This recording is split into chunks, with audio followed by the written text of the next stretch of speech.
que lo que es el desarrollo de videojuegos en general y en este caso en particular darle ese enfoque al lado histórico, ¿no? Cultural, que de alguna u otra forma ha sido uno de nuestros objetivos principales cuando empezamos a desarrollar el juego, en este caso Mulaka, y lo que nos ha motivado a seguir adelante conforme hemos avanzado.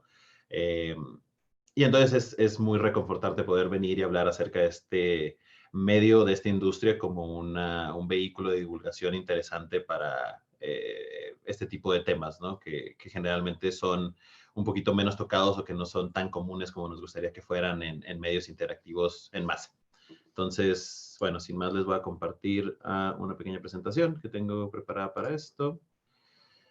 Deben estar viendo mi pantalla. Perfecto. Muy bien. Bueno, ya las estoy spoileando ahí un poquito más adelante. Ahora sí. Muy bien. Bueno, pues bueno, ya como ya me presentaron, yo soy Guillermo Vizcaíno, soy el encargado de Relaciones Públicas y Marketing del estudio. Soy el escritor principal y soy el productor de video. Básicamente lo que significa esto es que todo lo que son las relaciones que llevamos con externos del estudio, dígase prensa, nuestra audiencia, influencers, o incluso las relaciones que llevamos con nuestros partners, ¿no? Como lo puede ser Microsoft, o como lo puede ser Sony, como lo puede ser Nintendo, entre otros, pasan a través de mí o las coordino desde mi posición. El otro, y quizá el que pueda tener un poquito más de relación con esta plática en particular, es el rol del escritor principal para el estudio. Básicamente todo lo que tenga que ver con narrativa, con contenido narrativo dentro del juego, la contextualización de qué es lo que haces y por qué lo haces dentro del juego, así como diálogos y diseño narrativo y demás, todo eso también pasa a través de mí para el estudio y se realiza muy en coordinación nuevamente con el equipo de diseño, que es quien a final de cuentas está encargado de poner y de idear todas estas mecánicas de juego que terminan siendo lo que haces, ¿no? Durante el juego. Y finalmente la producción de video, que es básicamente todo lo que tenga que ver con assets de video como trailers o cápsulas informativas o videodocumentales, etcétera. También las realizo yo. Esto lo digo primero para los que quieran algún día entrarle a esto de los videojuegos, tiene que tener muy en mente que sobre todo si van a entrar a un estudio independiente o un estudio que está empezando, ¿no? Si quieren emprender, van a tener que llenar muchísimos roles y siempre es importante poder diversificar sus talentos en diferentes lugares. Eso les va a ayudar mucho en sus carreras. Y en este caso, pues a mí me toca cumplir estos que les acabo de mencionar. Siempre adjunto también ahí abajo mi handle de Twitter, si por alguna razón no llegamos a tener tiempo suficiente para saciar todas sus preguntas o dudas o cuestiones. Siéntanse libres de seguirme en Twitter. Twitter es la red más activa en la que me intento desenvolver. Mis mensajes directos están abiertos, entonces cualquier pregunta, duda o si quieren hablar del juego o si quieren tirarle tierra a Mulaka, lo que sea, estoy siempre a disponibilidad por ahí. Mi handle es 61LL3, que es mi nombre con números y letras. No me pregunten por qué es eso, estaba chavo cuando lo hice y no sabía de la vida, pero me da flojera cambiarlo, entonces toda la vida ha sido ese. También me pueden buscar como Guillermo Vizcaíno y probablemente me van a encontrar. Y soy parte de un estudio de desarrollo, como ya lo mencioné, de nombre Lienzo, ¿no? Para mí siempre es muy importante poner este set de imágenes que ven en pantalla, porque creo que es importante que se sepa que a pesar de que a mí me toca el gusto, ¿no? Y el honor y el placer de estar hoy aquí con ustedes y de generalmente ir y dar este tipo de pláticas o de conferencias, es importante que se sepa que detrás de hay un equipo completo de personas, ¿no? Realmente no soy nada más yo haciendo el juego, los juegos que realizamos, es un grupo completo de diferentes perfiles y de diferentes personas que están involucradas, ¿no? Y que realmente están, al igual que uno en la trinchera, peleando esta misma batalla, ¿no? Y estas fotos son mi manera de que se vea, ¿no? Algunas de estas personas ya no están, otras sí están, pero básicamente la idea es que se vea que hay un equipo completo, robusto y con diferentes perfiles que cumple esta función de llevar a cabo un desarrollo de videojuegos para lograr un producto interesante al final del día, ¿no? Es una labor complicada, es una labor robusta y el que quiere entrarle pues tiene que saber que no es nada sencilla, ¿no? Y que para poder llegar a esos objetivos se tiene que contar con un equipo gigantesco, con un equipo variado, Y si están viendo la gente de Lienzo esta plática, pues bueno, les mandamos un saludo gigantesco a todos en sus casas. Y antes de empezar, ahora sí, ya la plática como tal, nada más hacer un poquito de clean-up. Generalmente la gente nos pregunta siempre qué es eso de un estudio independiente, ¿no? Como que es un estudio indie. Entonces, para intentar también limpiar un poquito eso, a lo que nos referimos con estudio independiente, si observamos la industria y no sé qué tan adentrados estén los que estamos aquí presentes con esto de los videojuegos y la industria del desarrollo interactivo, básicamente hay dos categorías principales, ¿no? Se pueden dividir en varias subcategorías, pero básicamente hay dos principales, lo que es el desarrollo, la industria AAA, que es, por simplificarlo de alguna forma, es básicamente el Hollywood de los videojuegos, ¿no? O sea, son los estudios más grandes que cuentan con los equipos más grandes, con una diversidad de talento gigantesca y que generalmente hacen los proyectos o los productos a los que el público en general está acostumbrado a ver o está acostumbrado a ir. Todo lo que son los Zelda, los Call of Duty, los Mass Effects, los Forzas, los Gears of War, God of War, todos estos juegos son básicamente parte de esta categoría, ¿no? Que es la que tiene obviamente los presupuestos más grandes y que por ende son los más conocidos también en el mundo. Hay otra categoría, al igual que el cine, ¿no? Lo que es el cine independiente, bueno, existe el desarrollo independiente de videojuegos, que es básicamente la mayoría de los estudios forman parte de esta, y que se puede ver de dos diferentes formas, ¿no? Hay una forma más coloquial o más humana, más vox populi de verlo, que es, básicamente se le define a un estudio independiente como un estudio pequeño, ¿no? Un estudio con un presupuesto más limitado, con un equipo más limitado, que tiende a poder crear productos más experimentales porque no está de alguna forma u otra tan restringido como una empresa gigantesca, ¿no? Que tiene que asegurar ganancias a toda costa. Un estudio independiente normalmente es un estudio más pequeño, ¿no? Esa es la concepción popular que se tiene en un estudio independiente. La concepción de diccionario de un estudio independiente, ¿no? Realmente la razón que hace un estudio independiente es tiene más que ver con su capacidad de llevar sus productos a un entorno de distribución. Ya lo que me refiero con eso es la capacidad del estudio de llevar su juego a la tienda de Xbox o a la tienda de PlayStation, la tienda de Nintendo, de la plataforma que gusten y deseen. Básicamente me refiero a la publicación. En el caso de un estudio independiente, la publicación es independiente, no se hace por sí mismo y de ahí viene el nombre. Si tú como estudio tienes la capacidad de poder llevar tus juegos a una tienda digital sin pasar por un publicador, entonces tienes un autosustento en tu forma de salir al mercado y por eso eres independiente. Y entonces eso abre un poquito más el panorama, ¿no? Obviamente la mayoría de los estudios tienen que ser así porque no tienen la capacidad o no tuvieron la oportunidad de aliarse con un publicador para llevar sus juegos a alguna plataforma y por ende tienes que aprender a llevar esos procesos por tu cuenta y la mayoría de los estudios se encuentran en esa definición, ¿no? Y la realidad al final del día es que termina siendo una mezcolanza de los dos, ¿no? O sea, si nos fuéramos nada más por la definición de diccionario, Grand Theft Auto y Rockstar en teoría serían también un estudio independiente, ¿no? Porque ellos mismos hacen su publicación. Entonces sí entra así como un poquito en clash de, pero pues ¿cómo si son los juegos más grandes de la historia? Entonces, está un poquito ahí en medio, ¿no? Lo que somos. Nosotros quedamos más en la categoría de estudio pequeño que hace productos más experimentales y que puede salir al mercado por sí mismo, o sea, de su propia mano, haciéndonos caer en esta categoría. Y ahora sí, ya entrando al tema, hablemos de videojuegos. Es importante, creo yo, que para que se entienda la razón por la que, ya sea la historia o cualquier otra temática, tiene o puede tener un impacto gigantesco en el mundo, es importante que se entienda el valor que tienen los videojuegos a nivel global, ¿no? Y yo lo intento generalmente mostrarlo o abordarlo de tres diferentes verticales o de tres diferentes puntos de vista.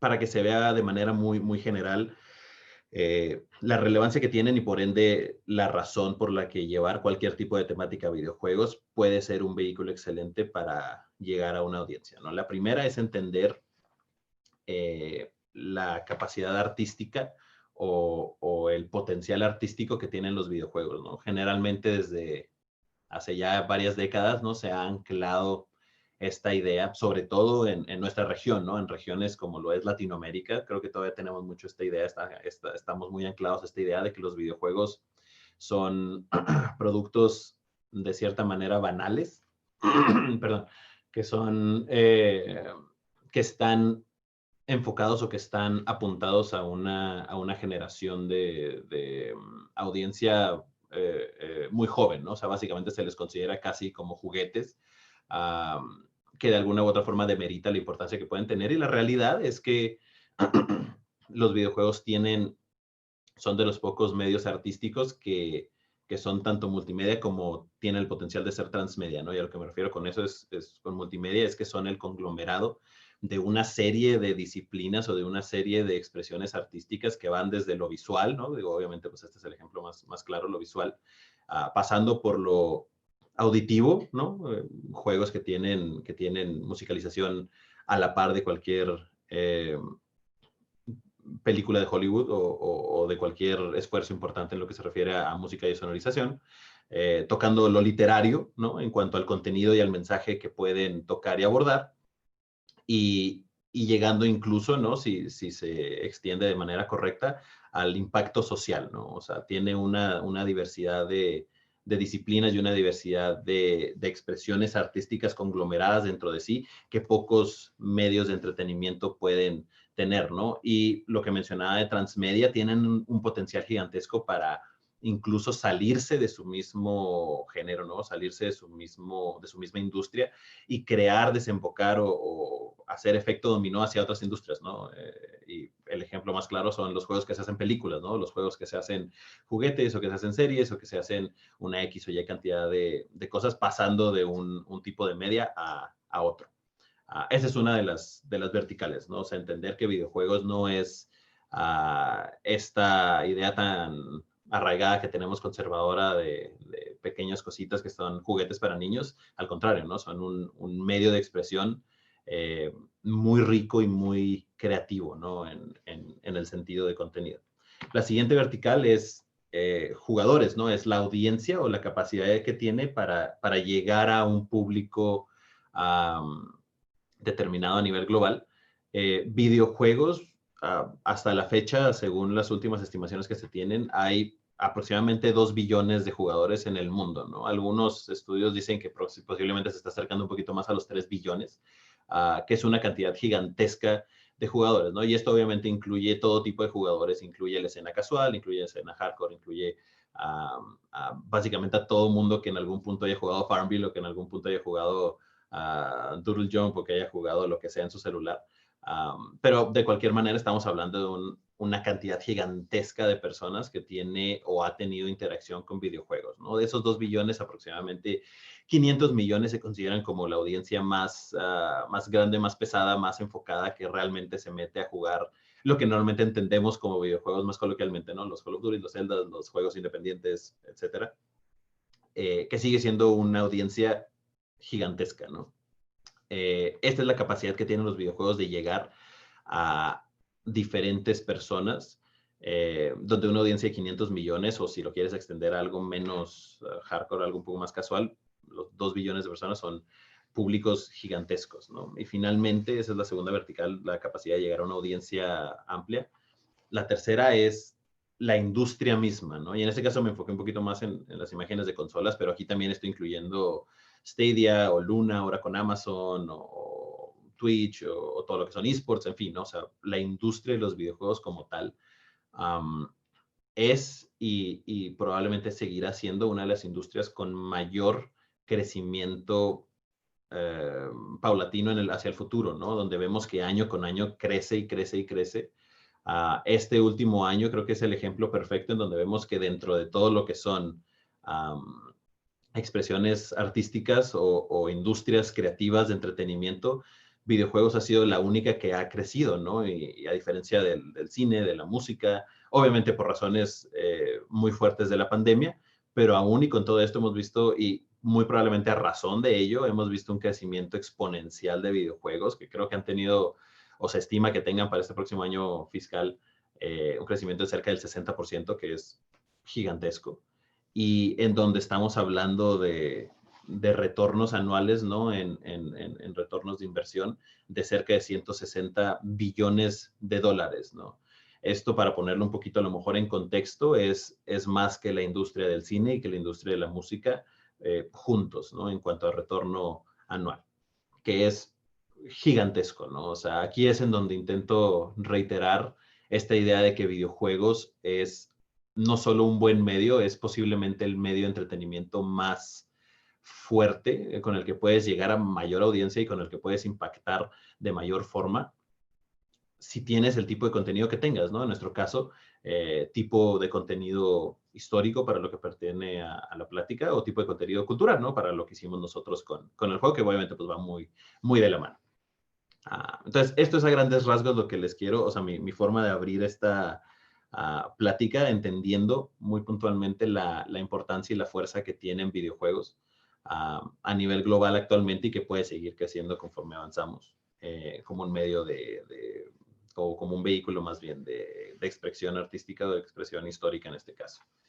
Ahora sí, voy a hablar un poquito acerca de lo que es la razón por la que nos invitaron, ¿no? Un poquito acerca de Mulaka. Mulaka es el último juego que desarrolla Lienzo, ¿no? Es nuestro juego más reciente que está en el mercado. El juego es un juego de acción-aventura en 3D que está fuertemente basado o que circula alrededor de lo que es la etnia tarahumara, nativa del norte del país, y en donde tomamos básicamente todas las historias y los mitos y esta herencia cultural que traen detrás y los utilizamos como inspiración para realizar este videojuego, ¿no? Muy inspirado en estas leyendas y en esta mitología. Durante el juego tú juegas como nuestro personaje titular, ¿no? Que es Mulaka. Y Mulaka es o cumple el rol dentro de lo que es la sociedad tarahumara, que se conoce como Sukuruame. Un Sukuruame es básicamente un chamán. Es un chamán que tiene esta habilidad especial o esta capacidad de interactuar con el mundo espiritual y esto le permite interactuar con espíritus, con fantasmas, pero más importante con los semidioses y con los dioses mismos, ¿no? Y esto lo vuelve obviamente un personaje súper importante para lo que es la sociedad tarahumara en general, Sukuruame, pero en específica razón para el juego, él es el que está encargado en este sentido de ir con los semidioses y de ir con los dioses para intentar evitar una calamidad más grande, ¿no? Una catástrofe donde se ven afectados, donde se pueden ver afectadas las vidas de su pueblo, ¿no? Del pueblo tarahumara. Y entonces durante el juego tú estás encargado de ir y de traer a los semidioses a tu alrededor para poder ir con los dioses e intentar convencerlos de que no destruyan el mundo, básicamente, ¿no? Sin presión. Y básicamente esto es lo que es alrededor del juego. Y lo interesante que tiene el juego es que toma, y eso es algo que para nosotros era muy importante como equipo, toma de manera muy auténtica los mitos y leyendas que ya existen allá afuera acerca de los tarahumaras, ¿no? Para nosotros era importante que no hubiera tanto cambio de nuestra parte en cuanto a lo que se refiere a ficción con estos mitos, ¿no? Que pudiéramos tomar estos mitos y leyendas y ponerlos dentro del juego tal cual y como se han contado por décadas y décadas en la comunidad tarahumara, ¿no? Y poder ponerlos y mostrarlos a una audiencia internacional, respetando muy fuertemente estas tradiciones. Para hablar un poquito más acerca de todo esto, les voy a hablar un poquito acerca de los tarahumaras como tal. Los tarahumaras son un pueblo originario mexicano nativo de nuevo, ¿no? De la región de lo que conocemos como la Sierra Tarahumara, que es básicamente la región norte de la Sierra Madre Occidental, que cruza por el estado de Chihuahua.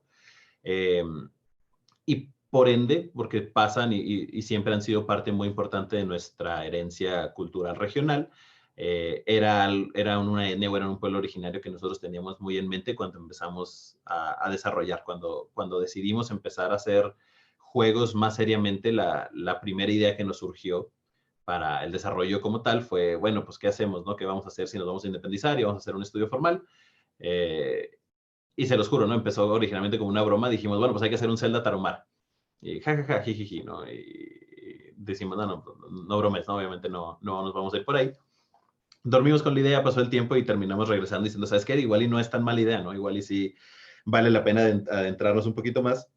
Y empezamos a investigar, empezamos a aprender un poco más acerca de ellos y fue entonces cuando nos dimos cuenta que además de ser lo que son, ¿no? Y de tener la fama que tienen por el hecho de ser una etnia nativa americana ancestral, y de ser increíbles corredores, que es básicamente por lo que se les conoce, también tiene una riqueza cultural gigantesca detrás de, y eso fue lo que nos terminó convenciendo de hacer el juego, ¿no? Nos dimos cuenta que esa riqueza realmente está a la par de cualquier otra mitología popular, como lo es la nórdica, como lo es la grecorromana, o como lo es la japonesa, con todo esto de samuráis y ninjas y demás. Tenemos o teníamos en el estado una etnia que tenía una riqueza similar y que creímos que era adecuado poder salir y mostrarle al mundo, ¿no? Y poder enseñar que existen historias muy interesantes en el territorio nacional. Obviamente, para poder llegar a todo esto, tuvimos que realizar una investigación exhaustiva acerca de la población o la comunidad tarahumara, de los cuales les puedo compartir un par de datos interesantes. Eh, la población de la etnia, la población de este pueblo nativo está estimada en cantidad en ser cerca de 120,000 habitantes, o una población de 120,000 personas, que es un cálculo un poco complicado porque toma en cuenta descendientes que quizá ya están un poco más globalizados, ¿no? Descendientes tarahumaras que ya posiblemente tengan una o dos generaciones que dejaron o salieron de la vida más tradicional tarahumar para formar parte de una sociedad más global y que ya viven en la mancha urbana y que su tipo de vida es muy diferente a la tarahumara tradicional, pero bueno, siguen siendo y siguen teniendo ese lazo de sangre muy fuerte. Y esto contrarresta un poco el hecho de que es muy complicado poder hacer un censo real de las comunidades que siguen y que todavía habitan de manera muy tradicional en las profundidades de la sierra, ¿no? Y este tipo de comunidades están muy aisladas y generalmente puede ser complicado poder realizar un censo adecuado. Entonces, se balancea un poco ahí la escala. 120,000 habitantes es una muy buena cantidad de personas todavía, tomando en cuenta que esta es una comunidad o es un pueblo prehispánico, ¿no? Que se remonta a varias décadas y varios siglos al pasado. Sus principales lenguajes son obviamente el tarahumara y el español. El lenguaje originario tarahumara es de suma importancia porque a diferencia de otras culturas, la cultura tarahumara no maneja, por lo menos no por de facto, un sistema o un registro escrito de sus tradiciones, de su cultura, de sus costumbres. Básicamente todo lo que es herencia cultural se transmite a través de la vía oral y se hace a través del lenguaje tarahumar. Por lo que le da una importancia muy fuerte para poder pasar estas historias de generación en generación.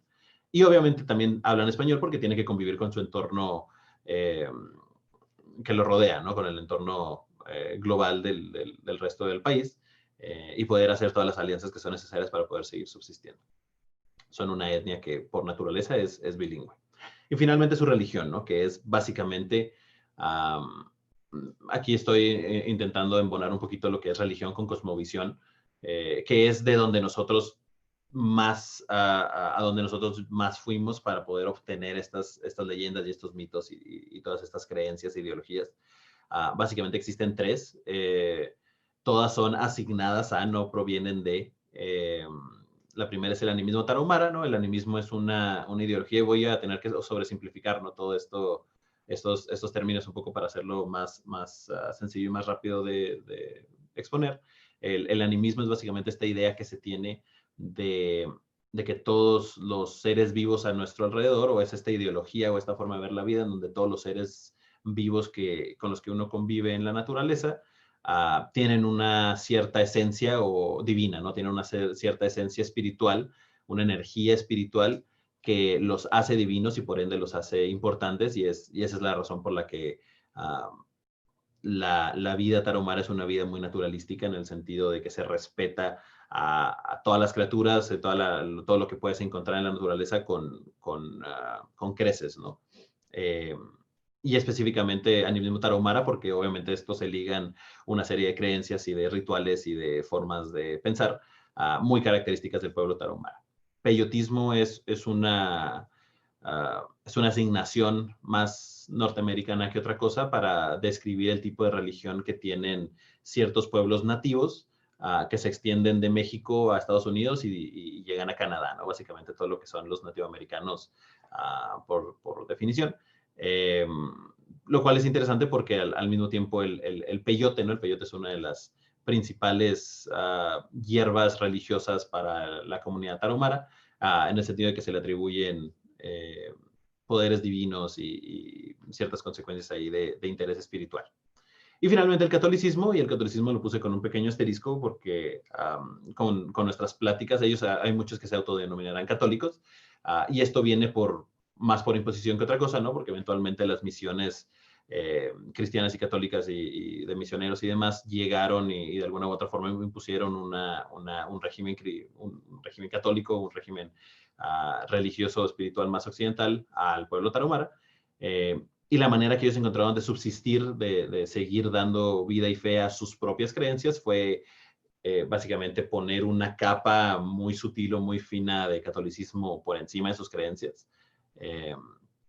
Y decimos muy superficial porque, de acuerdo, y no se me olvida nunca esta explicación que nos dieron antropólogos cuando estuvimos investigando todo esto, si empiezas a rascarle un poquito, te das cuenta que realmente debajo siguen siendo exactamente los mismos rituales y los mismos mitos que se han manejado históricamente a través de la creencia tarahumara, simplemente con un velo puesto encima de lo que es el catolicismo más tradicional, ¿no? Y en donde si antes se hacía alabanza, se hacía honra a los dioses principales, que eran básicamente diosa Sol y dios Luna, ahora simplemente al Sol se le pone, a la diosa Sol se le pone este velo de la Virgen María o de la Virgen de Guadalupe, al dios Luna se le pone este velo de Jesús o de Dios Señor Padre Creador.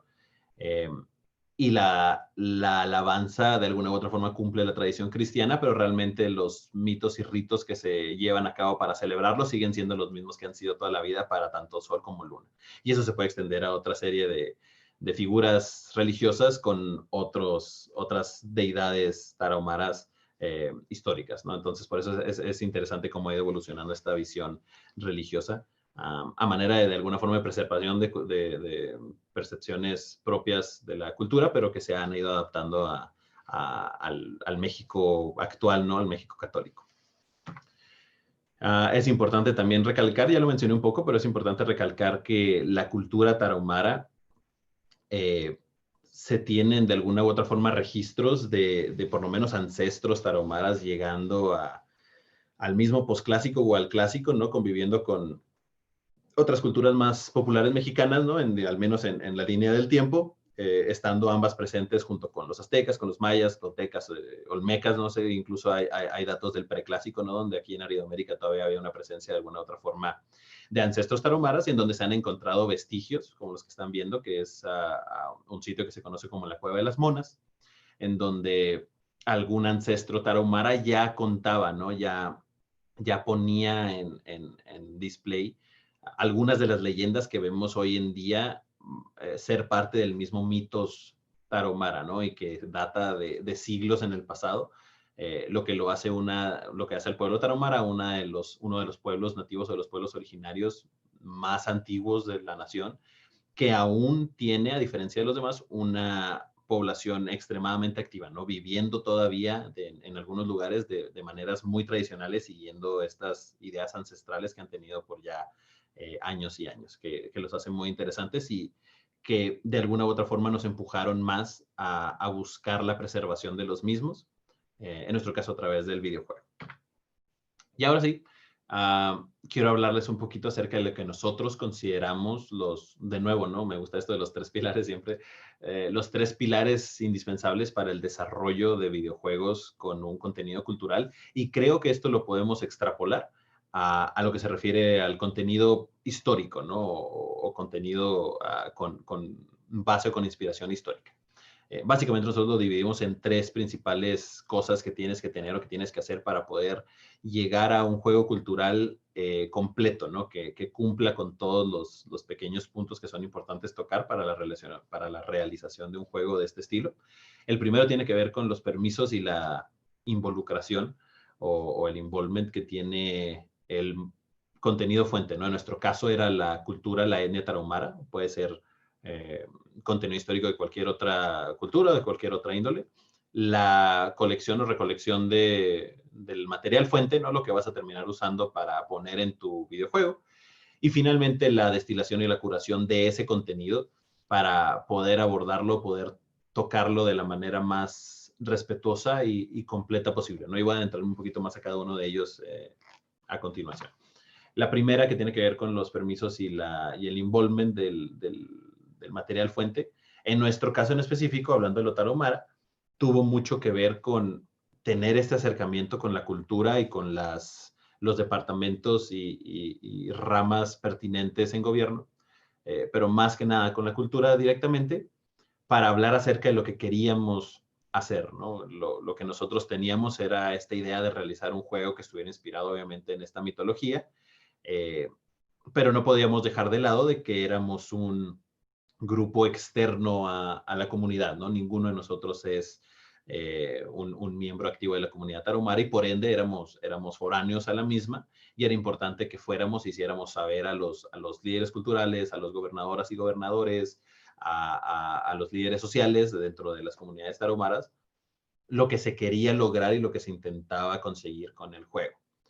Y esto básicamente para lograr un objetivo principal, que es el de hacer un camino de 2 vías entre lo que nosotros queríamos hacer y lograr, inspirados obviamente en la cultura, y lo que el pueblo tarahumara podría o no resolver o atacar a través de nuestro medio, que eran los videojuegos, ¿no? Y esto es donde se vuelve una simbiosis interesante que creemos que puede extrapolarse al lado histórico, ¿no? Al final del día, lo que queríamos lograr con este primer pilar era poder dar resolución o poder dar una respuesta a problemáticas que hubiera en la comunidad eh, a manera de intentar resolverlas. Y básicamente lo que se nos dijo son 2, ¿no? Una que a lo mejor puede apoyar un poquito más la idea del uso de videojuegos como un vehículo para la representación histórica. El otro quizá no tanto, ¿no? El que no era, el problema que tenía la etnia es que básicamente la lengua tarahumara se había estado diluyendo, se había estado perdiendo con el paso de los tiempos, en donde ya al día de hoy era más poca la gente de edad joven, ¿no? De las generaciones nuevas, que hablaba la lengua y por ende era importante para la comunidad que hubiera algún tipo de preservación, ¿no? Algún tipo de preservación que nosotros podíamos poner de alguna u otra manera digitalmente en un juego, ¿no? Y esta es la razón por la que terminamos yéndonos por un narrador dentro de Mulaka, dentro del juego de Mulaka, que hablaran el idioma tradicional tarahumar, ¿no? Y para esto hicimos obviamente alianza con algunos de los poetas, músicos y traductores tarahumaras, que son algunos de estos miembros o líderes sociales que de alguna u otra forma conectan la etnia con gobierno o con la mancha urbana. En nuestro caso fue el poeta y músico Martín Macawi quien nos apoyó con esta parte de las narraciones y la razón por la que podemos tener lenguaje tarahumara dentro del juego, a pesar de que sea en una expresión un poco más limitada, ¿no? Realmente el narrador aparece solamente en los momentos clave del juego, pero existe, ¿no? Y es algo que nos enorgulleció mucho poder poner a manera de preservación de la lengua. Eso por un lado. Ahora sí por el lado quizá un poquito más pertinente, y es algo que quizás se pueda hacer relación con el lado histórico que mencionaba. Existe o existía esta idea de que las generaciones nuevas, ¿no? Generaciones que apenas están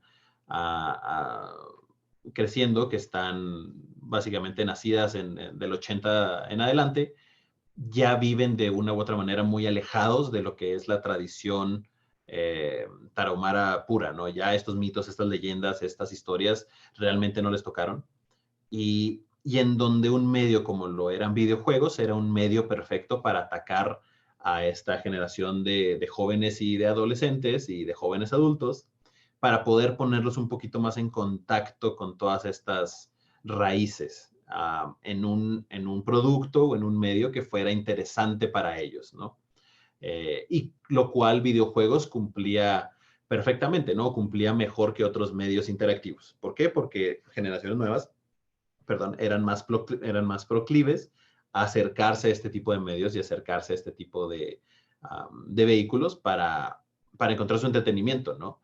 Y si podíamos atraparlos con la esencia de videojuego y ahí poder acercarlos un poco más a esta serie de costumbres y tradiciones, entonces podríamos dar resolución a uno de estos problemas o a estos problemas que mencionábamos en cuanto al acercamiento tradicional de estas generaciones. Obviamente se hizo todo el picheo de lo que era el proyecto, de lo que queríamos lograr, de lo que estábamos pensando, de conceptualizaciones y demás.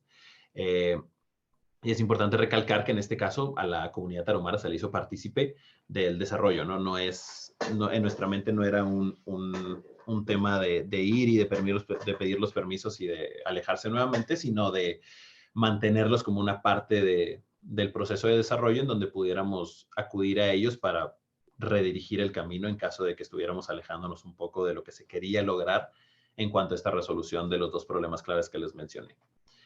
La segunda vertical, que es la de la recolección del material o de la materia prima, básicamente se divide en varias cosas, ¿no? Y esto ya tiene un poquito más que ver con la riqueza con la que quieres hacer tu videojuego. En nuestro caso, nosotros decidimos irnos de nuevo, ¿no? Por ese approach un poquito más auténtico. Entonces, fuimos a las ubicaciones o a las locaciones que creíamos podrían acoplarse un poquito más a lo que era el mundo videojuego. En nuestro caso, en Chihuahua, Cascada de Basasiachi, Valle de los Monjes, Amalayuca, Cueva de las Monas, Arareco, en fin, ¿no? Lugares que existen en el mundo real y que se podrían prestar para digitalizarse y cumplir funciones específicas dentro del mundo de los videojuegos. La otra era el acercamiento a la flora y a la fauna, ¿no? En nuestra mente, la manera más real de darle un sentido vivo, ¿no? De una viveza a cada uno de los niveles era ser lo más acertados que pudiéramos en cuanto a lo que representábamos en cada uno de los niveles para que se sintieran auténticos. Y obviamente empezar a hacer sketches sobre cómo podríamos adaptarlos y llevarlos al juego, que se hicieron en la misma ubicación o que se hicieron en las mismas localidades. Empezar a pensar en las diferentes mecánicas de diseño que nos podrían ayudar a transformarlo en un juego interesante, en un juego divertido. Al final del día es siempre importante mencionar que este tipo de proyectos, si estás haciendo un videojuego, tienes que pensar en él como juego primero, ¿no? O sea, tiene que cumplir sus funciones de juego antes que cualquier otra cosa y luego ya poder revestirlo con toda esta temática cultural o histórica o social o de lo que sea la temática que quieren tocar por encima, ¿no? Pero cumplir primero la labor de entretener, ¿no? Que es realmente el objetivo principal cuando estás hablando de videojuegos. Y finalmente, y esto es una de las, realmente la parte más interesante o más importante para nuestro videojuego, tener ese contacto con la comunidad, ¿no? Tener ese contacto con cada uno de los miembros de la comunidad que estuvieran dispuestos a hablar con nosotros sobre historias, mitos, leyendas, tradiciones, porque como ya mencioné, la tradición o la riqueza o herencia cultural tarahumara se transmite vía oral, ¿no? No a través de registros, que obviamente sí hay registros, pero la riqueza misma o el contenido más nuclear se obtiene directamente de persona a persona y entonces era importante que fuéramos y estuviéramos ahí en contacto para poder obtener estos mitos y leyendas. Que es de donde terminamos sacando la vasta mayoría de las historias que terminaron llegando al juego. Sin embargo, antes de llegar a eso, había una última vertical que tocar, que es la de destilación y curación. Y para eso, también es importante que mencionemos, y siempre nos gusta decirlo, nosotros no somos expertos, ¿no? O sea, nosotros nunca hemos sido expertos en lo que es la cultura tarahumara, no somos taromarólogos. Y en ese sentido, a pesar de que ya con el contacto que hemos tenido hemos aprendido mucho, en ese sentido era importante que nos acercáramos con la gente que sí lo era, ¿no? Con los miembros de la comunidad que sí fueran expertos, que sí fueran taromarólogos. Y así es como llegamos a una serie de antropólogos, de los cuales terminó básicamente quedando uno, que era nuestro antropólogo de cabecera, que es el maestro Enrique Servín, en paz descanse. Él fue quien nos terminó de apoyar en esa última, en esa última recta, ¿no? Durante el desarrollo para llevar todos estos mitos, tomar todas estas historias y todas estas leyendas y básicamente quitarles, y eso me refiero con destilación y curación, quitarles toda la influencia hispana, quitarles toda la influencia de la iglesia, quitarles toda la influencia de la globalización y quedarnos nada más con el puro mito tarahumara puro, ¿no? Y ya con ese mito tarahumara puro, poder llevarlo al juego y mostrarlo de una manera que tuviera sentido. Asimismo, él fue quien nos apoyó mucho en el sentido de redirigir esfuerzos para no ir a tocar temáticas que fueran irrespetuosas para la comunidad tarahumara o que fueran delicadas de alguna u otra manera. Y de esta manera llevar el proyecto a una finalización en donde pudiéramos mostrar únicamente lo que fuese apropiado mostrar y lo que tuviese sentido mostrar también. Y esta fue nuestra última etapa, ¿no? O sea, la última etapa es poder curar todo y dejarlo listo para mostrarse al mundo, llevar a esta cultura o llevar esta riqueza tarahumara al escenario y ponerlo en un escenario internacional, ¿no? Que es la idea que teníamos, muy de la mano de todos estos factores. Es importante también recalcar que yo los dije en secuencia, ¿no? Para poder explicarlos, pero realmente estos se dieron en paralelo en muchos aspectos, ¿no? Obviamente la recolección de información y la destilación se iba dando en paralelo. Los permisos y demás se fueron dando principalmente al principio, pero obviamente habían que seguir retomándolos conforme fuimos avanzando en el proceso. Pero básicamente son las tres cosas que tienen que tener en cuenta si quieren hacer un producto cultural o un producto histórico que se apegue a lo auténtico y que no pise ningún dedo, ¿no? Ningún talón. Y ahora sí que teníamos todo esto, entonces había que hacer el juego. Realmente hasta este punto, básicamente no había habido ningún punto el momento de sentarse y de ver la compu y de poner código. Realmente sí, obviamente ya había un proceso de preproducción para muchos de los sistemas, pero ahora sí hay que sentarse y ponerlo todo coherentemente estando listo para un público, ¿no? Para una audiencia.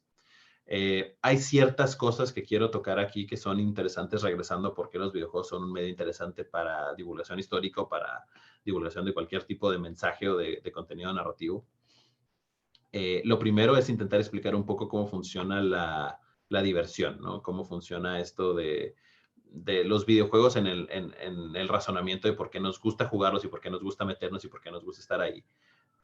Básicamente lo que tenemos con videojuegos y una de las razones por las que lo hace un medio único para contenido de entretenimiento es que emula el día a día, ¿no? Emula la vida diaria de alguna u otra manera o emula procesos que conocemos, ¿no? O sea, y aquí es en donde entra qué es la diversión. La diversión, según el autor Ralph Kostner, si no me equivoco, que tiene su libro de justamente la teoría de la diversión, la diversión se define como este release de endorfinas en el cerebro a partir de la resolución de patrones conocidos de manera que va aumentando el reto, ¿no? Que tienes para resolverlos. El ejemplo más claro que les puedo poner, siempre me gusta usar este ejemplo. Si yo les preguntara en este momento, ¿no? A ustedes, o les pidiera que me dijeran cuántos triángulos ven en esta imagen, muy probablemente la primera opción o lo primero que verían sería esto de aquí, ¿no? Sería este triángulo, este triángulo, bueno, mejor, este triángulo rojo aquí y el triángulo blanco que se forma, si completamos este por acá y este por acá. Y si siguieran viendo la imagen, probablemente eventualmente se darían cuenta que aquí se forma otro triángulo, acá se forma otro triángulo, que es este, y acá se forma este otro triángulo. Y si quisiéramos seguir rompiéndolo, entonces podríamos romperlo en este de aquí, este de acá, este de acá, en fin, ¿no? O sea, podemos seguir rompiendo y rompiendo esta imagen. Y este proceso, y supongo que algunos de ustedes tienen una sonrisilla en su boca, en su cara en este momento, este proceso es divertido porque va aumentando el reto mental que nos involucra poder resolverlo, ¿no? Básicamente esto es lo que está emulando los videojuegos, ¿no? Este proceso de resolución de patrones es lo que ves al día a día en tu videojuego, ¿no? Y el ejemplo más claro, por ejemplo, que les puedo dar es si juegan juegos de carreras, probablemente muchos de ustedes manejen, ¿no? O tengan un automóvil o hayan viajado en automóvil en algún punto de la vida. Ese patrón es un patrón conocido, pero poder tomarlo y de alguna u otra forma reiterarlo dentro de un entorno digital, ese entorno digital te permite llevarlo, subirlo de dificultad, ¿no? Y cada pista nueva, cada obstáculo nuevo representa un patrón conocido que tienes que resolver, ¿no? Y eso lo hace divertido. Entonces, videojuegos es el único medio artístico que te permite a ti como audiencia dejar de ser una audiencia pasiva y empezar a ser una audiencia activa que participa en el arte, ¿no? Que participa en la experiencia. Y es por eso que es un medio interactivo, ¿no? Es lo que lo hace un medio interactivo y que lo hace divertido a su vez. Esto nos lleva a un escenario muy particular, un escenario muy interesante, que es el de la diversión puesta a lo largo del tiempo, ¿no? Videojuegos, por lo mismo que es un medio de entretenimiento en donde la audiencia es activa, es el de los pocos medios de entretenimiento que tienen que preocuparse por cumplir con una curva de dificultad que pueda ir en aumento para mantener esa esencia de diversión, ¿no? Para mantener al jugador enganchado y en donde si no se hace de manera correcta, ¿no? Si se hace pobremente, entonces podemos caer en este territorio en donde ya el reto es insuficiente y el jugador se va a aburrir y se va a ir, se va a aburrir de la experiencia, o en donde si la curva es demasiado alta, entonces el reto es demasiado y el jugador va a rendirse y va a abandonar la experiencia. Entonces solo nos queda una pequeña sección en medio en donde tienes que tener una dificultad idónea para que el jugador quiera seguir con la experiencia, lo cual es un reto que no tienen que preocuparse en otros medios como lo es el cine o como lo es el teatro, como lo es otro tipo de entretenimiento no interactivo. Que tienen que tener en cuenta si quieren hacer videojuegos, obviamente. El segundo reto o el siguiente reto es los planos, ¿no? La importancia del primer y el segundo plano. Si ven al medio más similar que tenemos a los videojuegos, que es el cine, se darán cuenta que no hay básicamente la definición de planos está definida por de facto, ¿no? Existe lo que está en primer plano enfrente de la cámara y existe lo que está detrás de que le da un poquito de contexto a todo lo que está ocurriendo. Videojuegos, a diferencia del cine, no tiene una diferenciación del primer y segundo plano, más que obviamente en cosas como esto, como cinematics. ¿Por qué no lo tiene? Porque el jugador dentro de gameplay común y corriente tiene la posibilidad de avanzar a donde él quiera e interactuar con quien él quiera, haciendo esta idea de planos imposible, ¿no? O sea, el jugador podría irse al borde del mapa si él quisiera y caminar de regreso interactuando con absolutamente todo lo que ve, por lo que el desarrollador tiene que estar preparado para que cualquier elemento de su juego pueda pasar a primer plano en cualquier momento, ¿no? Y esto significa darle una riqueza más compleja, una riqueza mayor o superior a todos los aspectos de su escenario, a diferencia del cine, ¿no? Donde posiblemente detrás del primer edificio, de la primera malla, no haya más que cartones y gente de producción que no van a salir nunca en cámara. Esa es otra de las diferencias importantes de los retos que tiene que cumplir el desarrollador. Y ahora hablemos un poquito más de los beneficios o de las cosas que sí podemos cumplir o que sí podemos lograr con videojuegos de una manera más fácil que otros medios, ¿no? Uno de los principales problemas que tienen medios como lo son el cine o la televisión o el teatro es la creación de empatía con los personajes que estás poniendo en pantalla, ¿no? En este caso pongo un ejemplo donde se hace muy bien, el caso de Game of Thrones o de la serie de Song of Ice and Fire, en donde logramos crear o donde se logra crear un nivel de empatía muy interesante con un cast o un elenco de personajes que atrapan al espectador porque sus fallas los hacen interesantes y donde tiene que realizarse todo un estudio narrativo para definir el por qué cada personaje atrae a diferentes miembros de la audiencia de la manera que lo hace y demás. Este reto es un poco más sencillo en videojuegos porque en videojuegos tú tienes la posibilidad de hacer a tu personaje de la manera que tú más quieras, de la manera que más te plazca, volviéndolo una extensión de ti mismo, ¿no? Y esta posibilidad de hacer a una diversidad de personajes a tu antojo y a tu querencia,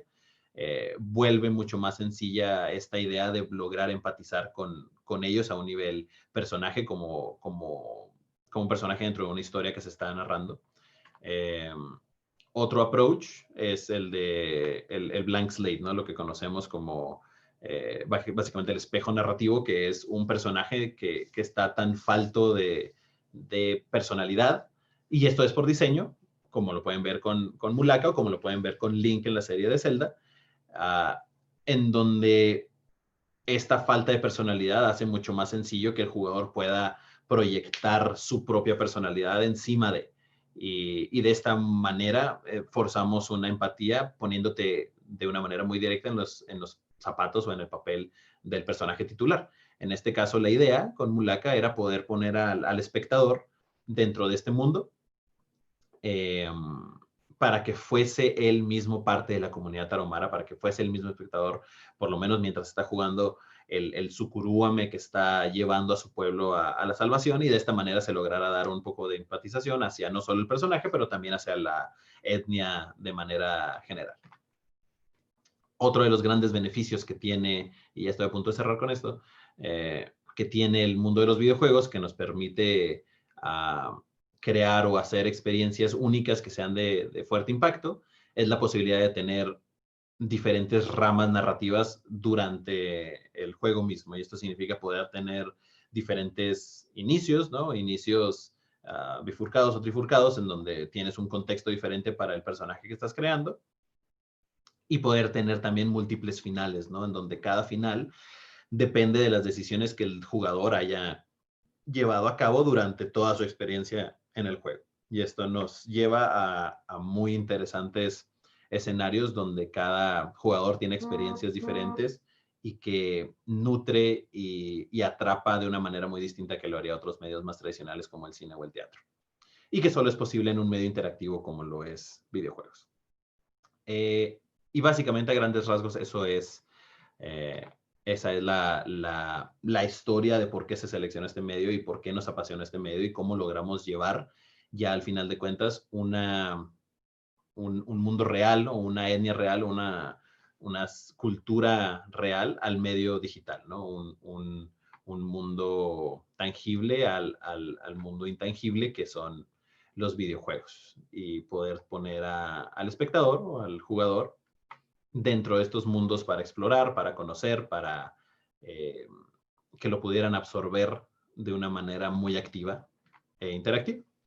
Y así es como básicamente se llevó a cabo el desarrollo de Mulaka, ¿no? Y Mulaka obviamente ofrece al jugador tanto la experiencia de ser el protagonista del juego, el guerrero chamán que puede transformarse en una variedad de animales para resolver acertijos o para enfrentarse a los diferentes enemigos del juego, pero que también te acerca un poco más a lo que son la mitología y la cosmovisión tarahumara, ¿no? Toda esta interacción con los semidioses, incluido el saber por qué cada semidios es importante, qué rol cumple cada semidios dentro del universo tarahumara. Obviamente un acercamiento a las deidades principales del pueblo tarahumara, en este caso a la madre de todo sol y al padre de todo luna, y poder llevar toda esta historia o toda esta set de leyendas y mitos a la casa de los diferentes jugadores que han tenido las ganas de jugar este juego en todos lados del mundo. Y eso es todo. Creo que tenemos todavía un poquito de tiempo para preguntas y respuestas. Si quisieran saber un poquito más acerca de lo que sea, del desarrollo, de la industria, de lo que sea que tenga que ver con Lienzo, con nosotros o con la cultura misma, en estos medios digitales que les acabamos de exponer. Bueno, muchas gracias, Guillermo. La verdad es que muy interesante todo este asunto, ¿no? Bueno, a mí personalmente los videojuegos casi no me gustan, pero esto, así como lo explicaste, da mucho que pensar. Dan ganas de ver de qué se trata el juego, ¿no? Sobre todo para nosotros como historiadores, ¿no? Por acá nos queda todavía un buen tiempo para preguntas, para que charlemos con Guillermo sobre este juego, ¿no? Que resulta muy interesante. Acá en la facultad hay algunos compañeros, algunas personas que están trabajando o les interesa trabajar este asunto, ¿no? De la divulgación de la historia a través de los videojuegos, de la divulgación a través de las series, etc. Entonces, por eso era, digamos, el interés por el que vinieras a platicarnos más o menos sobre lo que estás trabajando, ¿no? Sobre lo que están haciendo ahí, no solo tú, sino todo el equipo que mencionas desde el principio.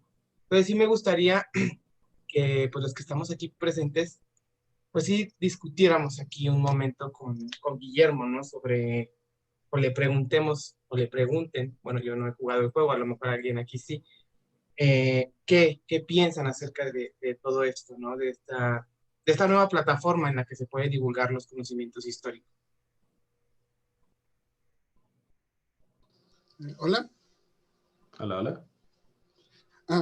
Bueno, yo quería comentar, tuve la oportunidad de jugar el videojuego hace como dos semanas más o menos.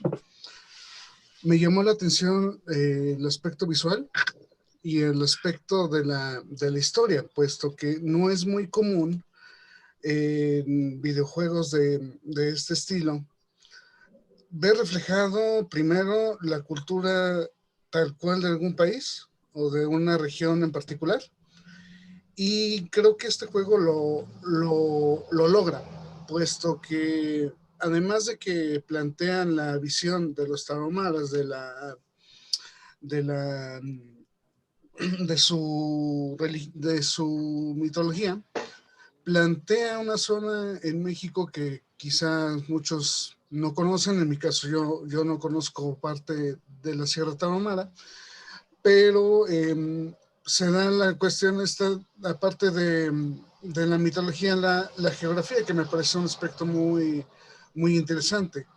Otro de las características que tiene este juego precisamente es lo visual.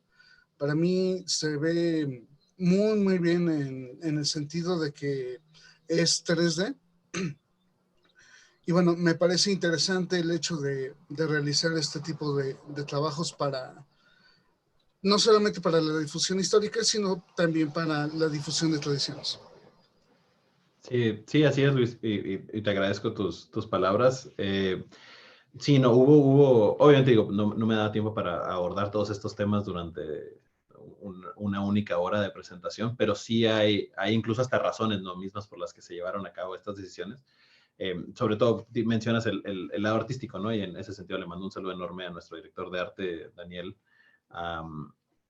en donde se tomó esa decisión esta idea de llevar el low poly a manera de videojuego en un entorno 3D por dos razones, ¿no? Una era nostálgica, ¿no? Para atacar básicamente o no atacar, sino intentar agarrar o atraer a un sector de los jugadores que se fueran un poquito más por ese lado nostálgico, ¿no? O sea, muchas de nuestras inspiraciones en lo particular eran videojuegos obviamente, de la era de los 64 bits, ¿no? Todo esto de PlayStation 1, Nintendo 64, mediados a finales de los 90s, en donde básicamente ese es el estilo que se le ve, ¿no? El estilo de Banjo-Kazooie, el estilo de Zelda Ocarina of Time, con este bajo poligonaje, que en esos entonces era por recursos, pero en este caso con nosotros era más por decisión propia, por un lado.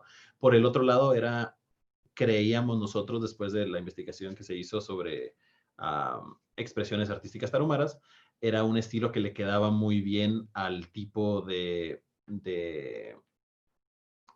¿cómo decirlo?, al tipo de expresión artística física, ¿no?, que lograba el pueblo tarahumara. Si han tenido algún día oportunidad de ver arte tarahumara o artesanía tarahumara, se van a dar cuenta que el uso de los edges largos, ¿no?, de los lados largos con cierta inclinación a aristas y vértices muy definidos, que básicamente pues es la definición del low poly, es muy marcada, ¿no? Y en ese sentido creímos que era una buena forma de emular el mismo tipo de arte que desarrollaba el tarahumara, manera de estilo visual en el juego. También la selección de la paleta de colores, ¿no? Si se dan cuenta, el tarahumara es muy proclive a utilizar colores muy vibrantes, ¿no? Una paleta de colores con colores muy vivos que generalmente en la ciudad lo notamos mucho porque contrastan inmediatamente con la mancha urbana gris que tiene de background. Y entonces por eso también el juego tiene estos colores como tan sobresaturados en ocasiones que de alguna u otra forma hablaban de ese estilo histórico que decías. Con respecto a la geografía, justamente, ¿no? Como mencionas, esa era parte de la idea, poder agarrar de nuevo, ¿no?, lugares que existen, lugares reales en donde parte de nuestra intención es que se muestren, y si alguien de México o alguien de otro lado del mundo algún día quisiera vivirlos, encontrarlos, experimentarlos, tuviera la posibilidad de hacerlo, ¿no? Y nosotros, digo, obviamente lo vemos mucho más a nivel estatal, ¿no? Con gente que lo juega aquí en Chihuahua y que dice, órale, pues quiero ir a ver el Valle de las Ranas, ¿no? Porque ahí es en donde se desenvuelve tal o cual cosa en el juego. Quiero visitar Samarayuca porque lo del desierto. Quiero visitar la cascada de Basasiachi porque es el nivel que más me gustó, ¿no? O sea, ese tipo de cosas nos ha tocado verlas. Y creo que esa era justo la intención, ¿no? Poder lograr un cierto interés turístico, ¿no? Por más que a nosotros no nos beneficie nada, pero poder lograr un cierto interés turístico porque había una relación con el mundo real que estaba padre, ¿no? Que creo que hablaba de interés. Y por eso les mencionaba que era importante para nosotros sacárnoslo bien, ¿no? O sea, ir y ver, ok, qué tipo de flora encontramos, qué tipo de fauna encontramos y poder replicar eso en el juego para que se sintiera lo más vivo posible. Incluso, no lo mencioné, pero hay algo de lo que realmente no sé por qué lo hicimos así, pero bueno, supongo que tiene su valor. Fuimos y grabamos el sonido ambiente, ¿no?, que tiene cada uno de estos lugares. Los grabamos en locación, ¿no? Y por más que esto a veces era tan sencillo como viento, ¿no? Viento y grillos. el hecho de haberlo grabado en el lugar y poder poner el lugar mismo de cómo suena el lago de Arareco y ponerlo en el juego, en el nivel de Arareco, cómo suena el desierto de Samalayuca y poder ponerlo en el juego como en el nivel de Samalayuca, tiene su valor, ¿no? Y mucha gente no lo va a saber ni lo va a notar nunca, pero le da una cierta riqueza especial a la experiencia que lo nutre, ¿no? Al final del día, lo que quieres con tu experiencia interactiva es que sea lo más nutrida posible de todas estas inspiraciones. Y en donde creo que se logró de buena manera con Mulak, a pesar de todos sus fallos. Bien, ¿alguien más que tenga otra pregunta para Yo, Guillermo? yo tengo una pregunta. Adelante. Mi pregunta es, bueno, respecto a los proyectos que lleva el Lienzo y la aplicación. Bueno, yo también jugué el juego, no lo he acabado, estoy en la pelea del escorpión. Okay. O sea, muy, muy inicial el juego, pero mi pregunta es si ustedes bueno, al haber realizado un título de esta índole y, bueno, desde la perspectiva de un estudiante de historia que como que ve que sí tiene una gran influencia para su divulgación, ¿no han intentado hacer otro proyecto de esta misma temática con otro acontecimiento histórico en México? No sé, ya sea así como la decena trágica, algún momento de la revolución, de la independencia. Digo, si al final títulos como de AAA, como mencionaste, como Battlefield, Call of Duty, han hecho juegos que han pegado muy fuerte, que son ambientados dentro de la guerra, no sé si han pensado algo así, desde una temática como lo hizo Valiant Hearts, que con esa temática 2D en el que buscan narrar un acontecimiento. Sí, definitivamente. O sea, creemos que hay un segmento del mercado que definitivamente tiene un interés bien grande en ese tipo de historias, definitivamente. Digo, otro buen ejemplo, por ejemplo, es This War of Mine. O hay un juego justamente de los refugiados en Siria que siempre se me escapa el título, pero que es fantástico, ¿no? Así como una pieza de alguna forma de crítica social de impacto. Definitivamente, ¿no? Y creo que en México, y parte de la idea con el estudio es justo eso, ¿no? O sea, ver que en México tenemos una variedad de historias súper interesantes que podemos contar. Sí hemos estado, sí, después de Mulaka obviamente pues tuvimos una temporada de rebote de ideas con respecto a qué iba a ser nuestro siguiente juego.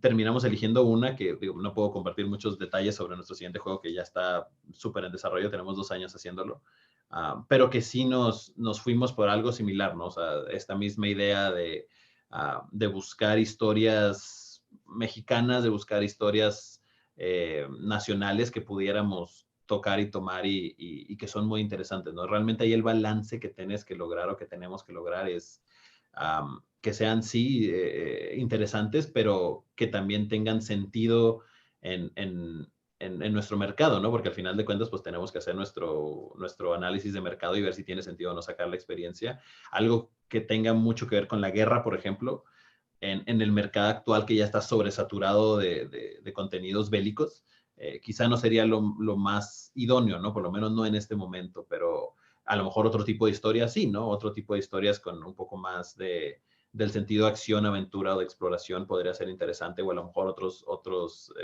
momentos históricos, ¿no? Otras eras, tendría sentido. Y definitivo, ¿no? O sea, es algo que tenemos muy en mente, que consideramos y que creemos que vale la pena seguir buscando y explorando. O sea, en ese sentido estoy completamente de acuerdo. Bien, ¿alguien más? O no sé si Diego tenga algo Yo, David. que... adelante. Bueno, no he jugado el juego como tal, pero me surgió esta duda, ¿no? Ya, ya fueron con los tarahumaras a enseñarles el juego, a mostrarles así como lo representaron, y pues también saber la reacción que tuvieron ellos, ¿no? Ya tuvieron así como este acercamiento. Sí, sí, toca yo. Te digo, ¿no? O sea, parte de el acercamiento se fue dando durante todo el desarrollo, ¿no? O sea, obviamente, como les comentaba, pues es un proceso en paralelo. Nosotros teníamos aproximadamente 2 o 3 idas anuales, ¿no? Al año íbamos por lo menos 2 o 3 veces con la comunidad, con las comunidades que ya habíamos visitado para ir viendo el proceso y para ir viendo qué cosas modificar o cambiar o agregar conforme fuéramos viendo pertinente, pero sí hubo un momento muy específico, ¿no? Obviamente ya más acercado al final del desarrollo, al final de la producción, donde ya teníamos un juego completo, un juego que corría de principio a fin, y medios para poder llevarlo de manera más sencilla. En este caso, para nosotros fue la inclusión del Nintendo Switch, que nos daba la posibilidad de poder agarrar literal el juego, ¿no? La experiencia de consolas, que a fin de cuentas pues, es un juego de consolas y PC, pero darle esa portabilidad, ¿no? Y poder llevarlo y mostrarlo un poquito más sencillo. Cuando ya llegamos a nuestra etapa de pre-alfa, no, ya nuestra etapa de pre-beta o ya casi beta, acercándonos al final, sí llevamos varios nuestros dev kits con el Switch, con el juego corriendo, y los mostramos en las comunidades, ¿no? Y la reacción fue muy, muy, muy positiva, ¿no? Y yo me acuerdo mucho, y siempre es la anécdota de que cuento, yo creo que el momento más emotivo para mí, por lo menos dentro de esta experiencia, fue esta vez que llevamos el juego era un señor que ya nos había apoyado un par de veces. Ya era un señor de edad avanzada, no era un joven, y realmente el juego no lo podía jugar, ¿no? Digo, al final de cuentas el juego requiere de un nivel de habilidad un poquito avanzado, pero bueno, estábamos jugándolo junto con él. Y hubo este momento en particular en donde nos enfrentamos a uno de los enemigos con los que te encuentras en el juego, que no sé si vieron en la presentación, es este golem de piedra gigantesco, ¿no? Que tiene los ojos rasgados y son básicamente como ojos rojos luminosos. Y nos dijo, ese es un Ganoko, ¿no? O sea, sin que le dijéramos nada, sin que hiciéramos especial hincapié en el mono, nos dijo, ese es el Ganoko. Y para nosotros, ¿no? Después de haber, y sí era, ¿no? Obviamente sí era el Ganoko, y para nosotros después de haber tomado, o sea, lo que estaba viendo el señor en el juego era básicamente nuestra interpretación de lo que se nos dijo verbalmente, ¿no? O sea, la descripción verbal que se nos dio del Ganoko fue de donde partimos para poder hacer nuestra representación del enemigo en el juego. El hecho de que lo pudiera reconocer y que hubiera esta liga inmediata de, sí, no, claro, ese era, los ganocos eran esto y esto y esto, ¿no? Y existen estas leyendas de que secuestraban niños y que se los comían, y obviamente eso no sale en el juego, pero el hecho de que pudiera hacer remembranza de todo esto y que nos dijera que esas eran historias que su abuelo le había contado cuando él era niño, fue un momento muy especial, ¿no? O sea, fue un momento muy, muy, muy, muy emotivo personalmente por el hecho de ver que algo en lo que trabajaste y lo que te esforzaste y que pusiste con tu interpretación en pantalla lograba tener esa reacción en alguien. Y fueron instancias similares para la gente que lo estuvimos mostrando, ¿no? La reacción con la comunidad tarahumara siempre fue muy, muy positiva, especialmente cuando se veía que atacábamos lo que se nos había pedido que atacáramos, ¿no? Que era básicamente la preservación de la lengua. Y el hecho de que se viera que las generaciones más jóvenes estaban metidas en todo esto, ¿no? Y que se tenía un impacto con jóvenes que pudieran de alguna u otra forma retomar sus raíces. Eso es lo que más se tomó, ¿no? Lo que más positivo se vio dentro de nuestras visitas a las comunidades tarahumaras. Muy bien. Por acá te preguntan si el juego va a tener una saga, preguntó otro Guillermo.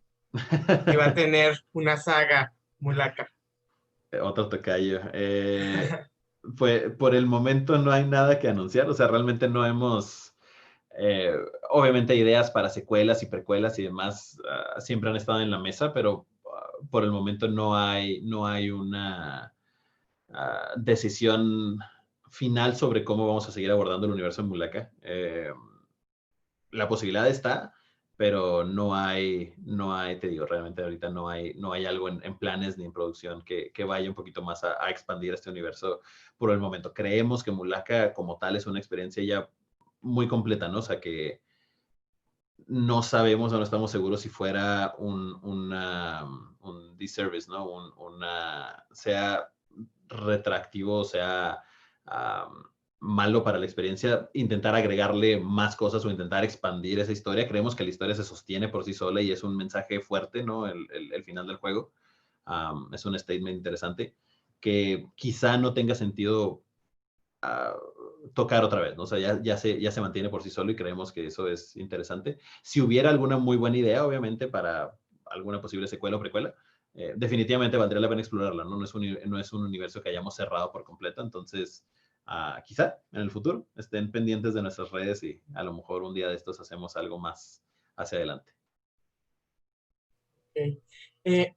No recuerdo, bueno, la pregunta ahora, yo voy a preguntar algo, desde que se acabe el tiempo. No recuerdo muy bien si, bueno, mencionabas que habían tenido la asesoría de un antropólogo, ¿verdad? Bueno, que desgraciadamente pues falleció, ¿no? Pero tuvieron la asesoría o llegaron a comentar algo con un historiador. O sea, bueno, acá en la carrera se nos dice muy comúnmente, ¿no? Que a lo mejor nuestro trabajo podría ir a asesorar la producción de una serie, etcétera, a lo mejor también en los videojuegos, ¿no? Ahora esto está cobrando mucha más fuerza de lo que ya tenía. Entonces, mi pregunta es, ¿consultaron con algún historiador? ¿Hubo alguna plática con algún historiador? Sí, Algún acercamiento, ¿no? Con la historia. sí, no, definitivo. O sea, con el, en paz descanse, el maestro Servín, tuvimos la oportunidad de trabajar un poquito más, como decía, ¿no? Como de cabecera. O sea, él fue quien después de todas nuestras pláticas con una variedad de antropólogos, armarólogos, de historiadores, él fue quien se quedó con el proyecto para seguir como retomándolo y tocándolo, porque tenía un entendimiento de videojuegos. Y había una razón ahí para mantenernos con él. Pero antes de realmente quedarnos con nuestro antropólogo de cabecera, si queremos verlo así, Ujú. hubo definitivamente pláticas con una variedad de perfiles, ¿no? Incluidos historiadores, y de los cuales, obviamente el enfoque era un poquito distinto, ¿no? Y era un enfoque muy interesante, pero que quizá no iba tan directamente a lo que nosotros en lo particular queríamos conseguir con el juego. Claro. Pero definitivamente hay un universo, ¿no? O sea, si lo enfocamos un poco más al lado histórico, lo que más me acuerdo de nuestras pláticas con historiadores era, por ejemplo, esta línea de historias que había de las diferentes batallas que se tenía con el pueblo apache, ¿no? O sea, el pueblo apache nativoamericano, digo, para ellos obviamente no existen estas políticas, estas fronteras políticas que nosotros vemos y tenemos. Estas diferentes encuentros con pueblos apaches y cómo esto se volvió un problema para el Estado y la involucración del gobierno, en fin, ¿no? O sea, un montonazo de historias reales que se nos abrieron o se nos dieron como posibilidad después de hablar obviamente con historiadores que están mucho más informados en el tema. Hay una cabida, creemos nosotros, muy grande para ese tipo de contenidos, si nos hubiéramos querido ir más por el lado histórico. Entonces, definitivamente creemos que es una aportación de valor. Para el juego que hicimos, realmente, pues no era el fit Ujú. tan perfecto, ¿no? Pero definitivamente que Claro, hay un lugar, hay un lugar. claro.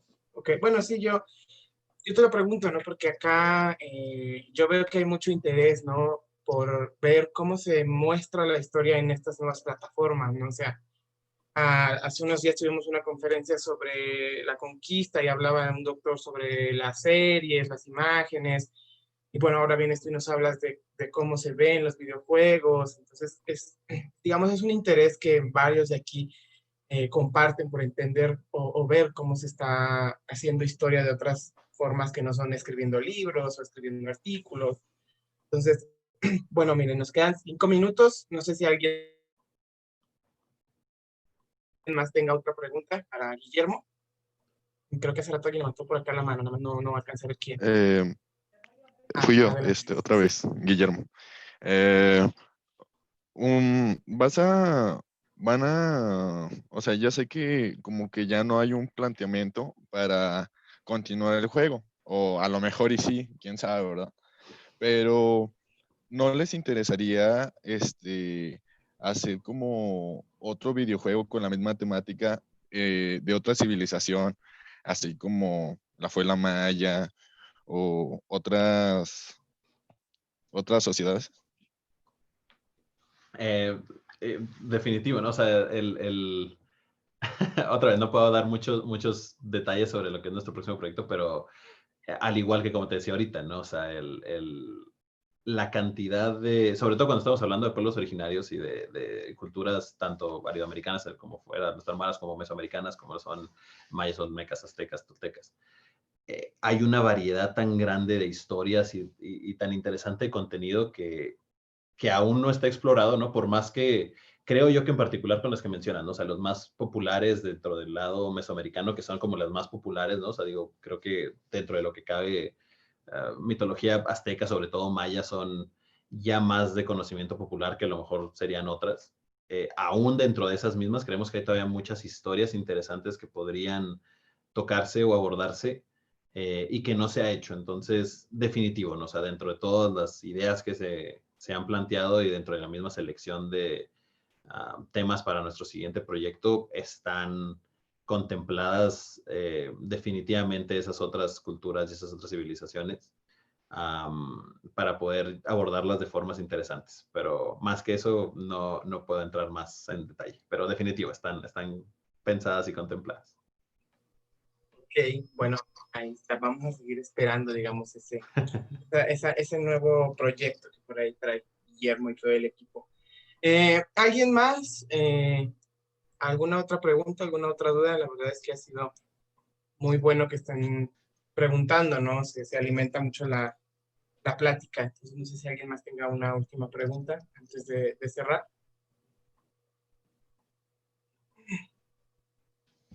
Yo tengo una curiosidad más que otra cosa.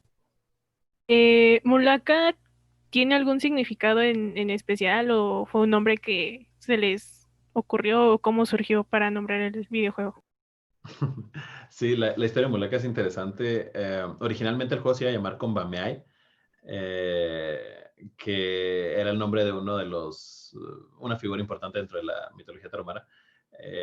Y lo soltamos por dos razones. Uno, porque es prácticamente imposible de pronunciar. Aún en español es difícil de pronunciar, en otros idiomas es prácticamente imposible de pronunciar. Entonces no era mercadológicamente nuestra mejor idea. Mulaka surge a partir de dos cosas. Estamos buscando algo que tuviera a lo mejor un sentido dentro de lo que son nombramientos, nombres pues en tarahumara, y el otro que fuera fácil y sencillo de pronunciar en masa, ¿no? Y Mulaka tenía dos cosas, ¿no? Mulaka era el nombre de un par de gobernadores tarahumara de importancia durante la historia de la etnia, y Muraka, pero realmente en el idioma tarahumara la R y la L son intercambiables, entonces Muraka, Mulaka es básicamente el equivalente. Y segundo, tenía un significado importante, ¿no? Mulaka, la traducción de la palabra mulaka es la espiga de maíz o la espiga del trigo, ¿no? Es la espiga misma. El maíz o el trigo es de suma importancia, ¿no? Para la cultura tarahumara es fuente de bebida, es fuente de alimento, es fuente de vida. La espiga es lo que sostiene a esa vida, ¿no? Entonces, la espiga misma tiene un significado como muy fuerte para la cultura, lo cual lo hacía muy, muy interesante, ¿no? Como título. Y la última, y la razón mercadológica, es que era muy sencillo de pronunciar, ¿no? O sea, nos permitía tener una palabra del idioma original, pero muy, muy, muy fácil de pronunciar, obviamente en español, pero también en inglés, en francés, en italiano. El único problema con el que nos encontramos, y que no se nos ocurrió la verdad cuando estábamos empezando porque nadie habla griego, pero en Grecia, o en griego, pues, hay una ofensa o una palabra ofensiva que es malaca, que obviamente pues tiene muchísima cercanía con mulaka, y que tiene una cierta connotación como obscena del lado sexual, que pues, no era ideal, pero de alguna u otra forma se tomó positivamente en la poca interacción de la comunidad griega que tuvimos la oportunidad de ver, porque también es una ofensa muy, muy común. Entonces, pues, es parte del vocablo popular y de alguna u otra forma, pues eso llamó la atención. Fuera de eso, mulaka era una palabra que nos permitía estar en cualquier idioma sin ninguna dificultad. Y que tenía este sentido histórico, etimológico, como un poquito más cool, más interesante. Entonces, por eso nos terminamos yendo por Mulaka. Ya tenemos la última pregunta, porque podremos hablar todo el día de esto, pero el tiempo no nos da. Otra vez, Memo nos pregunta, ¿les han presentado proyectos de chavos para hacer videojuegos? Proyectos como lo interpreto, es proyectos de externos, ¿no? Así como de gente fuera de la cultura para nosotros. Digo, gente fuera del estudio. Sí, es común que nos lleguen ideas o ¿cómo se llaman? O propuestas para diferentes tipos de propiedades o de juegos o de géneros o de mil cosas. Relativamente común. Generalmente lo manejamos de dos maneras, ¿no? O sea, o lo manejamos con una posible oportunidad para para cotizar un tipo de experiencia, ¿no? O sea, a final de cuentas tenemos experiencia haciendo trabajo para clientes y muchas veces se nos ha solicitado hacer algún tipo de experiencia para tal o cual, para museos, para X o Y. Pero en lo que se refiere a ideas mismas, tendemos a irnos más del lado interno, ¿no? O sea, nuestras ideas preferimos que vengan del mismo estudio y que nazcan a partir de los mismos integrantes del estudio.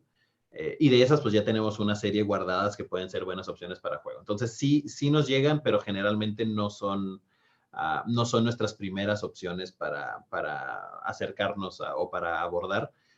Somos más partícipes o somos más de la creencia de que si ya tienes una buena idea para un videojuego, lo mejor es que la desarrolles por ti mismo, ¿no? Que tú mismo le des vida, que tú mismo la puedas llevar a crearla y a desarrollarla y a publicarla. Porque creemos que tiene más valor que haya más equipos que estén haciendo juegos y que puedan hacernos, que nos puedan ayudar a crecer la industria, a que un solo equipo se enfoque a hacer todas las experiencias posibles, porque pues entonces solo existiría ese único equipo, ¿no? Y lo que queremos es diversidad de desarrollo en el país. Muy bien. Bueno, ahora sí ya se nos acabó el tiempo de veras. Pero la verdad es que yo creo que esta fue una conferencia muy interesante. Fue una plática que nos da otra perspectiva, ¿no? Nos deja a todos los que estuvimos aquí en Facebook Live, porque también hubo mucha gente en Facebook Live, que pues la historia, digamos, ya en estos tiempos ya no nada más se puede escribir a través de libros o a través de artículos en revistas, sino que, digamos, se puede hacer esta divulgación a través de otros medios, ¿no? Yo te agradezco mucho, Guillermo, que hayas venido, que pues nos hayas prestado tu tiempo, ¿no? Esta hora y media. A lo mejor podríamos haber hablado mucho tiempo, todo el día. Bueno, yo te agradezco mucho que nos hayas aceptado la invitación y que pues hayas atendido, digamos, a todas esta inquietud que había entre la comunidad, pues de ver, ¿no? Tu trabajo, de ver cómo se relaciona con nuestro trabajo y, y pues sí, no me queda nada más que agradecerte, ¿no? No, ¿cómo crees? Les agradezco yo a ustedes, como les decía, ¿no? La invitación, estar aquí, preguntar, el interés. Para nosotros, pues siempre es un gusto poder venir y hablar acerca de la industria, acerca de los videojuegos. Cualquier cosa que quieran, ahí tienen mi handle de Twitter. Con todo gusto los podemos atender por ahí, igual en el estudio, nuestras cuentas y redes sociales. Y pues bueno, ustedes, ¿no? Ojalá que la plática haya sido interesante y cuando quieran podemos retomar estas temáticas nuevamente. Muchas gracias. Entonces, gracias también a todos los que estuvieron aquí. Los espero ahorita pues ya ahorita mismo. Los espero en la siguiente conferencia del doctor Will Fowler. Entonces, muchas gracias a todos. Muchas gracias, Guillermo. Y pues estamos en contacto. Muy bien. Hasta luego. Hasta luego.